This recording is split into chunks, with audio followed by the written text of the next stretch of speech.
사람은 무엇을 바라보고 사느냐가 삶에 지대한 영향을 미칩니다. 제가 아는 동기나 선후배 가운데 유학을 꿈꾸던 분들이 많았습니다. 누구나 유학을 꿈꿀 수 있지만 진짜로 유학을 떠난 분들에게는 몇 가지 특징이 있었습니다. 확고하게 유학을 결심한 사람들은 모든 것을 거기에 맞추어 삶의 내용과 스케줄을 결정합니다. 예를 들어 결혼을 해도 너무 좋은 가구는 장만하지 않습니다. 두고 갈 것을 뭘 좋은 가구를 장만합니까? 아무리 바빠도 언어와 전공 준비는 꾸준히 합니다. 어떤 분은 형편이 좀 넉넉지 않아서 유학 자금을 마련하기 위해 지나칠 정도로 허리띠를 졸라매기도 했습니다. 난 반드시 유학을 가야겠다, 이 소망을 품었기 때문에 거기에 초점을 맞추고 사는 것입니다. 이처럼 무엇을 바라보고 사느냐가 삶의 내용을 구체적으로 결정합니다. 본문은 우리가 위의 것을 찾으라고 말씀합니다. 이 말씀은 위의 것에 우리의 소망을 두고 모든 삶을 재편성하라는 것입니다. 우리의 삶의 모든 연결 꼭지점이 위에다가 놓고 그 모든 것들이 디자인 돼야 된다는 것입니다. 그러므로 우리가 위의 것을 어떻게 바라보냐에 따라서 우리의 삶이 결정이 됩니다. 만약에 위를 바라보는 소망이 막연하다, 막연하면 위에 있는 소망이 있긴 있지만 막연하게 삶을 꾸릴 것입니다. 반대로 위를 바라보는 소망이 확실하다면 그런 삶도 확실할 것입니다. 골로새서 1장 5절 말씀 한번 읽어보겠습니다. 1장 5절 시작. 너희를 위하여 하늘에 쌓아둔 소망으로 말미암음이니 곧 너희가 전에 복음 진리의 말씀을 들은 것이라. 사도 바울은 하늘에 쌓아둔 소망이라고 말씀합니다. 여러분, 이 소망은 단순하거나 막연한 소망이 절대로 아닙니다. 왜 그렇습니까? 하늘에 소망이 쌓였다는 것은 소망 위에 소망이 있고 그 소망 위에 소망이 있어서 소망이 소망으로 축적이 됐다, 그 말입니다. 여러분, 확실하지 않은 소망 위에 또 다른 소망이 쌓일 수가 있겠습니까? 대학에 합격한다는 게 확실하지 않은 사람이 대학교 매점에서 내가 뭘 사 먹어야 될지 그런 생각을 하겠습니까? 안 하죠. 천국에 대한 소망이 분명한 사람이 그 위에 또 소망이 쌓이는 거예요. 거기 위에 또 소망이 쌓이는 거예요.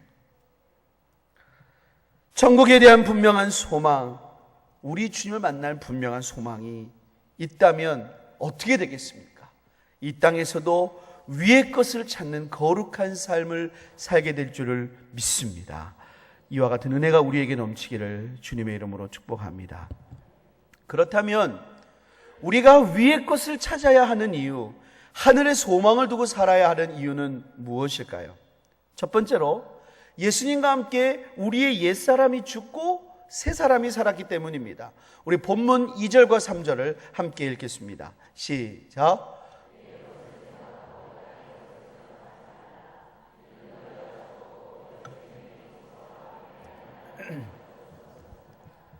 예수님을 믿었을 때 우리에게 어떤 일이 일어났습니까? 우리 자신이 예수님의 십자가와 부활에 연합이 된 것입니다. 즉 예수님의 십자가는 나의 십자가요, 예수님의 부활이 내 부활이 된 겁니다. 그게 나의 사건으로 연합이 돼버렸어요. 그러니까 내가 십자가를 경험해야 돼요. 어떻게 경험합니까? 나의 옛 사람이 예수님과 함께 십자가에 못 박혔어요. 그래서 죽어버렸어요. 예수님의 부활에도 연합이 돼야 돼요. 어떻게 됩니까? 예수님과 함께 새 사람이 살아난 것입니다. 옛 사람은 죽고 새 사람이 사는 거예요. 그러므로 땅에 속한 옛 사람은 이미 죽었으니 땅의 것을 찾지 말고 예수님께 속한 새 사람이 살아났으니 위의 것을 찾으라는 것입니다. 그런데 여러분, 여기서 한 가지 의문이 드실지 모르겠습니다. 분명히 우리가 예수님을 믿고 옛 사람이 죽었다고 했는데 어떤 때 내 자신을 솔직히 들여다보면 옛 사람이 죽기는커녕 옛 사람의 욕심이 막 피어오르는 것입니다. 어떤 때는 더하다는 느낌이 들 정도로 막 피오를 때가 있습니다. 여러분, 이거 왜 그럴까요? 우리 예수님 안 믿은 것입니까? 분명히 죽었다고 했는데요. 오늘 말씀 3절에 보니까 이는 너희가 죽었다 그랬습니다. 이거 아예 죽은 것입니다. 그런데 또 5절에 보니까 땅에 있는 지체를 죽이래요. 죽었으면 끝이지 또 왜 죽이라고 할까요? 이거는 과거 옛사람의 습성이 지금도 영향을 미친다는 그런 것을 전제하는 것이 아닌가요? 이 난점을 어떻게 우리가 이해할 수가 있겠습니까? 한번 이렇게 이해해보면 좋을 것 같습니다. 아주 극단적인 예라고도 볼 수 있는데요. 방글라데시, 그 나라를 제가 어떤 폄하하는 건 아닙니다. 방글라데시에서 태어나서 자란 사람이 있다고 해보겠습니다. 이 사람의 언어와 문화, 식습관, 생활 방식은 모두 방글라데시인의 것입니다. 근데 이 사람이 어느 날 미국에 대한 소식을 듣고 미국 시민권자가 되기를 너무나 소망을 했습니다. 그러다가 정말 놀라운 기회에 아주 극적으로 미국 시민권자가 되었습니다. 그리고 얼마 뒤 미국으로 초청받아 이제 미국으로 이민 갈 계획이 잡혔습니다.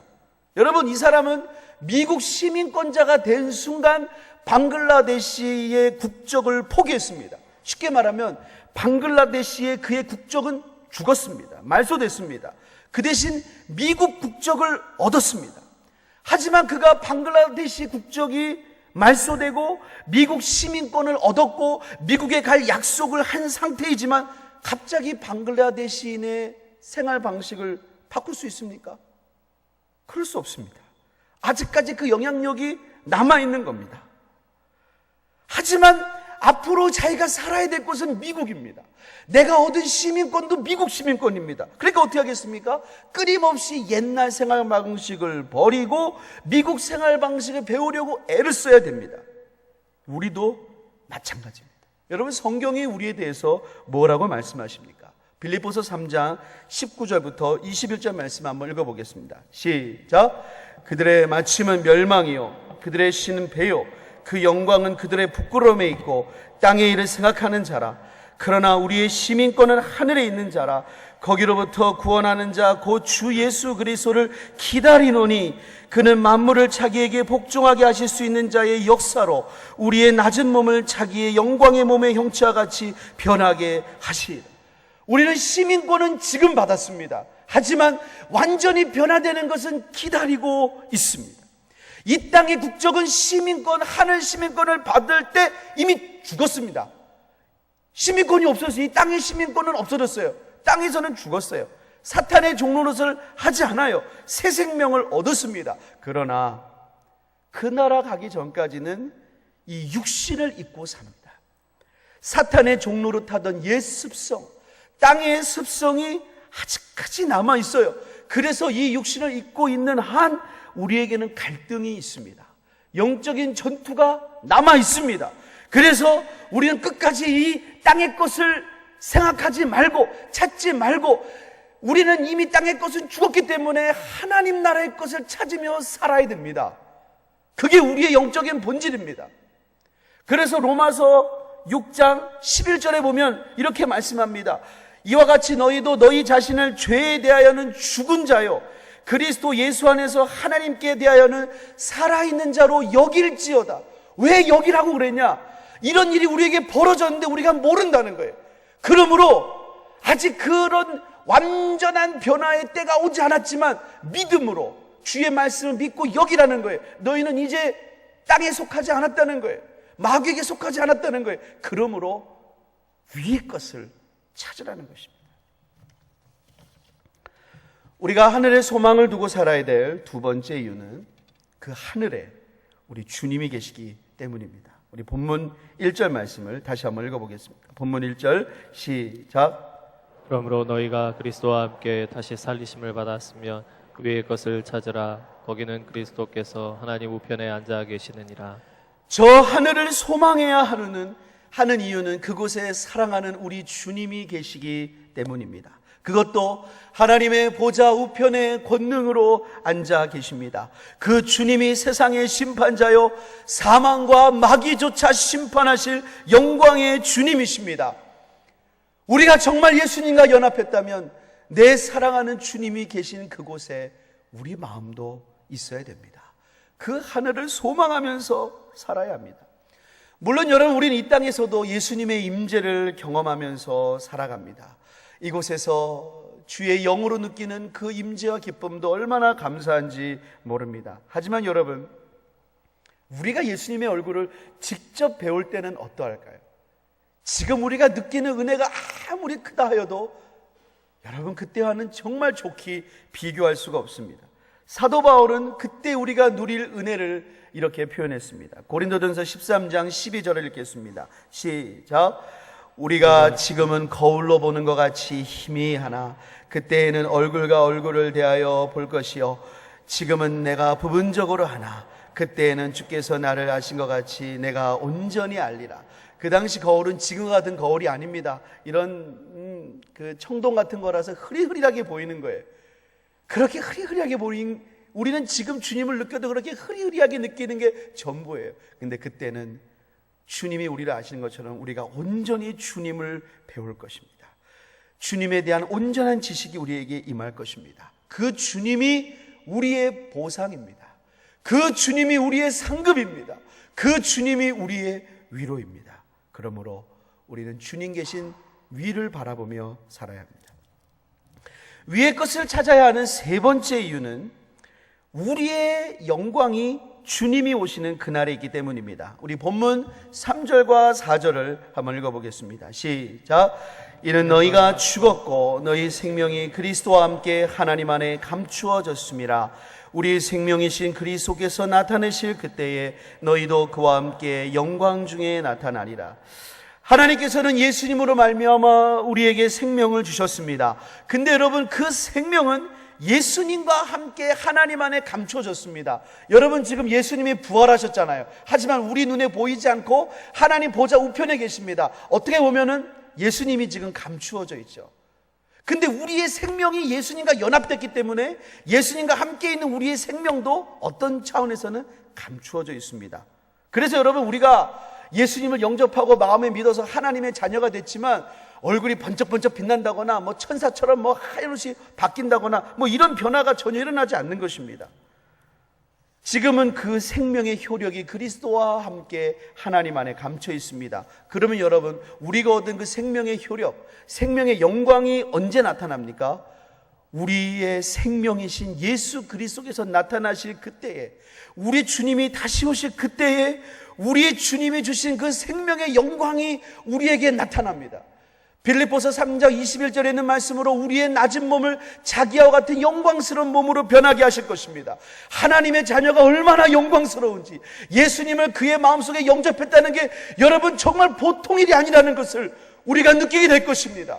우리가 전하는 복음으로 말미암아 한 영혼이 주님께 돌아오는 게 얼마나 영광스러운지 우리는 그날에 보게 될 것입니다.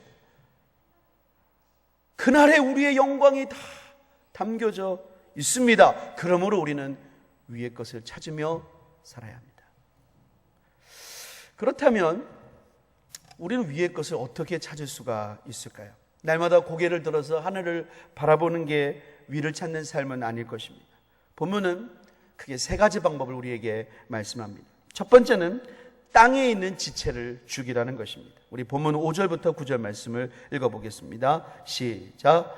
그러므로 땅에 있는 지체를 죽이라. 곧 음란과 부정과 사욕과 악한 정욕과 탐심이니 탐심은 우상 숭배니라. 이것들로 말미암아 하나님의 진노가 임하느니라. 너희도 전에 그 가운데 살 때에는 그 가운데서 행하였으나 이제는 너희가 이 모든 것을 벗어버리라. 곧 분함과 노염과 악의와 비방과 너희 입에 부러운 말이라. 너희가 서로 거짓말을 하지 말라. 옛사람과 그 행위를 벗어버리고. 우리가 진정으로 하늘을 바라본다면 땅에 있는 지체를 죽여야 합니다. 물론 여러분, 이 말은 우리가 이 땅에서 수고하는 모든 것이 무가치하다거나 염세적인 태도를 갖는 것을 의미하지는 않습니다. 본문에서 말씀하시는 우리가 죽여야 될 땅의 지체는 구체적으로 말씀했습니다. 음란, 부정, 사욕, 악한 정욕, 탐심, 분함, 노여움, 악의, 비방, 부끄러운 말, 거짓말 등을 의미합니다. 이와 같은 땅의 지체는 몇 가지 그룹으로 묶어서 살펴볼 수가 있습니다. 먼저는 성적인 타락입니다. 음란은 간음, 매음, 음탕한 행위를 의미합니다. 부정도 방탕과 음탐함이 섞인 말입니다. 사욕은 성적인 욕정입니다. 악한 정욕도 성적인 악한 충동과 욕망을 의미합니다. 이처럼 땅의 지체 가운데 가장 먼저 언급되는 것이 성적인 타락이라는 것을 우리는 주목해 봐야 됩니다. 이 시대가 정말로 성적인 타락의 극한을 향해 달려가는 것이, 이것이 예산일이 아니라는 것을 우리는 영적으로 봐야 됩니다. 두 번째는 욕심과 우상입니다. 본문은 탐심이 본질적으로 우상 숭배라고 그랬습니다. 그런 관점으로 세상을 보면 아직도 우상 숭배에 찌들어서 수많은 우상을 섬기는 나라가 있는 반면에 어떤 나라는 그런 우상은 좀 더 선진화되면서 없어질지 모르지만 탐심이라는 우상이 꽉 차 있습니다. 돈을 섬기든지 나무를 섬기든지 이 우상과 욕심이 꽉 들어차 있는 이것을 말씀합니다. 세 번째는 다른 사람을 해치는 공격성입니다. 분함, 노여움, 악의가 이에 해당합니다. 우리 사회가 얼마나 이런 것에 노출되어 있습니까?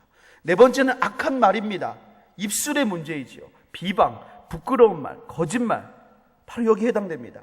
자, 정리하면 이 땅의 지체라는 것은 성적인 타락, 욕심과 우상, 다른 사람을 해치는 공격성, 악한 말로 짓는 죄 등을 의미합니다. 우리 주변을 둘러보세요. 여러분, 이것이 성경에서만 듣는 것이 아닙니다. 뉴스에서도 듣습니다. 신명기 28장에 보면은 하나님께 불순종한 백성이 될 때 부모가 자기 자녀를 삶아 먹는다고 그랬어요. 우리는 그와 비근한 폐륜을 성경이 아닌 뉴스에서 듣습니다. 성경은 이렇게 말합니다. 이것들로 인하여 하나님의 진노가 임하느니라. 사랑하는 여러분, 그러므로 우리는 이와 같은 땅의 지체를 죽여야 됩니다. 그게 위의 것을 찾는 것입니다. 위의 것을 찾는 사람은 옛사람의 땅의 습성을 버려야 합니다. 날마다 땅의 지체를 죽이는 영적인 싸움을 싸워야 합니다. 이런 영적인 싸움이 절대로 과한 신앙생활이 아닙니다. 이건 예수님이 직접 말씀하신 것입니다. 마태복음 18장 8절 9절 한번 읽어보겠습니다. 시작. 만일 내 손이나 내 발이 너를 범죄하고 하거든 찍어내버리라. 장애인이나 다리 저는 자로 영생에 들어가는 것이 두 손과 두 발을 가지고 영원한 불에 던져지는 것보다 나으니라. 만일 내 눈이 너를 범죄하게 하거든 빼어내버리라. 한 눈으로 영생에 들어가는 것이 두 눈을 가지고 지옥불에 던져지는 것보다 나으니라. 만일 예수님께서는 내 손이나 내 발이나 내 눈이 범죄하거든 찍어내버리고 빼버리라고 그랬습니다. 대단히 무서운 말씀입니다. 대단히 무서운 말씀입니다. 땅의 지체를 단호하게 끊어보기를 원하시는 주님의 마음을 깨달아야 됩니다. 예수님은 왜 이렇게 해야 되냐? 영생을 얻기 원한다면, 위의 것을 찾는다면, 지옥불을 피하기 원한다면 이렇게 하라는 것입니다. 사도 베드로도 우리에게 같은 권고를 하였습니다. 베드로전서 2장 11절 말씀을 읽습니다. 시작. 사랑하는 자들아, 거류민과 나그네와 같은 너희를 권하노니 영혼을 거스러 싸우는 육체의 정욕을 채워라. 너희가 정말 나그네의 삶을 사느냐? 천국을 너희가 살아야 될 영원한 집으로 바라보고 본향을 향해 가는 나그네의 삶을 사느냐? 그렇다면 나그네의 삶을 방해하는 육체의 정욕을 제어하라. 그것들은 이 나그네의 삶이 진짜인 것 마냥 우리의 마음을 느슨하게 만들고 우리를 넘어지게 만든다는 거예요. 사랑하는 여러분, 땅의 지체를 죽이는 믿음의 삶에서 모두 승리하시기를 주님의 이름으로 축복합니다. 두 번째로, 위의 것을 찾는 것은 예수님을 닮는 자가 되는 것입니다. 우리 본문 10절 11절 말씀을 읽어보겠습니다. 본문 10절 읽겠습니다. 시작. 새 사람을 입었으니 이는 자기를 창조하신 이의 형상을 따라 지식에까지 새롭게 하심을 입은 자니라. 예수님 믿는 사람은 옛사람을 벗어버리고 새 사람을 입어서 지식에까지 우리를 창조하신 그 하나님의 형상을 입는 자라고 그랬습니다. 이거는 바로 예수님을 닮는 것을 의미합니다. 여러분, 위의 것을 찾는 것과 예수님 닮는 게 무슨 상관이 있을까요? 먼저 알아야 될 것은 예수님을 닮는 것은 하나님이 우리를 창조하신 궁극적인 이유라는 것입니다. 로마서 8장 29절 읽겠습니다. 시작. 하나님이 미리 하신 자들을 또한 그 아들의 형상을 본받게 하기 위하여 미리 정하셨으니 이는 그로 많은 형제 중에서 맏아들이 되게 하려 하심이라. 하나님이 왜 우리를 미리 하셨습니까? 왜 하나님 우리를 미리 정하셨습니까? 그 아들의 형상을 본받게 하기 위함입니다. 우리는 하나님의 형상을 따라 지음받았습니다. 골로새서 1장 15절에 보니까 예수님은 하나님의 보이지 않는 형상입니다. 그러므로 하나님께서 우리를 하나님의 형상대로 지음받았다는 건 애초부터 예수님을 닮는 자가 되는 것이 우리의 인간의 목적이라는 것입니다. 그러므로 우리가 주님을 만날 때 어떤 일이 벌어지냐? 바로 그와 같은 일이 일어납니다. 요한일서 3장 2절 3절 읽어보겠습니다. 시작.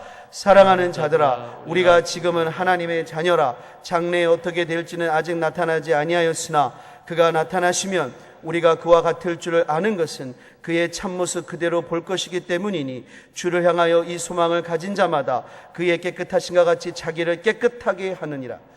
예수님이 다시 오실 때 우리는 그와 같은 모습으로 변화됩니다. 그게 하나님의 소원이기 때문에 그렇습니다. 여러분, 결혼식에서 예쁜 웨딩드레스를 입은 신부를 맞이할 신랑이 대충 있겠습니까?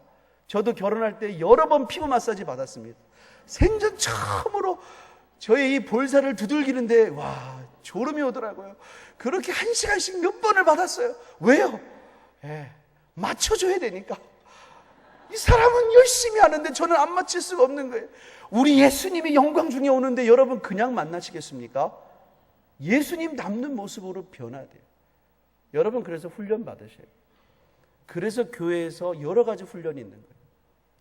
우리 장로님들 당회원 제자훈련반 꼭 참석하시기를 주님의 이름으로 축복합니다. 장로님들 지금까지 많은 걸 들으셨기 때문에 좀 새롭지 않을 수 있어요. 저도 많이 들었습니다. 저도 매일 성경 보고 주님 앞에 나아갑니다. 우리 담임 목사님은 얼마나 많이 들으셨겠어요. 날마다 하나님 말씀 앞에 갑니다. 우리 예수님도 성전에서 말씀을 나누며 토론하셨습니다. 마음을 내려놓으시고 예수님을 닮기 위하여 제자훈련반도 열심히 하셨으면 정말 좋겠습니다. 마지막으로 위의 것을 찾는 삶은 전도하는 삶입니다. 오늘 본문 11절을 읽어보겠습니다. 11절 시작. 거기에는 헬라인이나 유대인이나 할례파나 무할례파나 야만인이나 수구디아인이나 종이나 자유인이나 차별이 있을 수 없나니 오직 그리스도는 만유시요 만유 안에 계시니. 하나님의 나라는 만국 백성이 모이는 곳입니다. 그곳에 더 이상 세상의 신분이 남아있지 않습니다. 인종이 남아있지 않습니다. 차별이 남아있지 않습니다. 오늘 우리가 오전에 들은 말씀대로 사마리아인이 그 모든 편견을 뛰어넘어서 다가갔던 것처럼 천국은 그런 곳입니다. 그 만국 백성이 다 모일 것입니다. 우리가 그 나라를 바라보고 사는 자라면 온 열방을 구원하는 하나님의 선교에, 열방을 구원하시는 주님의 일에 동참해야 됩니다. 전 여러분들이 원하는 하나님의 뜻 가운데 열방을 구원하는 자가 되기를 소원합니다. 먼 곳에 나가서 전할 수 없다면 가까운 곳에 가서 전할 수 있기를 소원합니다. 여러분, 우리 교회가 참 복된 것은 정기적으로 영혼을 구원하는 시간을 갖는 것입니다. 주님께서는 너희가 땅에서 열면 풀면 내가 하늘에서 푼다 그래요. 땅에서 매면 하나님이 맨다 그랬어요. 하나님은 6월절에 예수님 못 박히게 하시고 오순절에 성령을 부어주셨어요. 하나님은 절기를 주시고 그에 맞는 은혜를 주시고 너희가 하나님 안에서 품고 소망하여 어떤 일을 선포하면, 교회가 선포하면 하나님이 거기에 맞춰 하늘을 열어주시고 하나님의 역사를 부어주세요. 전 이번 축제에 분명히 구원받는 영혼이 있을 것입니다. 여러분이 동참하지 않으셔도 분명히 누군가는 이번 기회가 하나님께 나오는 기회가 될 것입니다. 그렇다면 이거는 하나님이 주신 기회가 아니겠습니까? 여러분, 열린 마음으로, 적극적인 마음으로 위의 것을 찾기 위하여 이 귀한 사역에 동참하시기를 소원합니다. 진짜 효도와 사랑은 그 나라에서 뵙는 것입니다. 기도하겠습니다.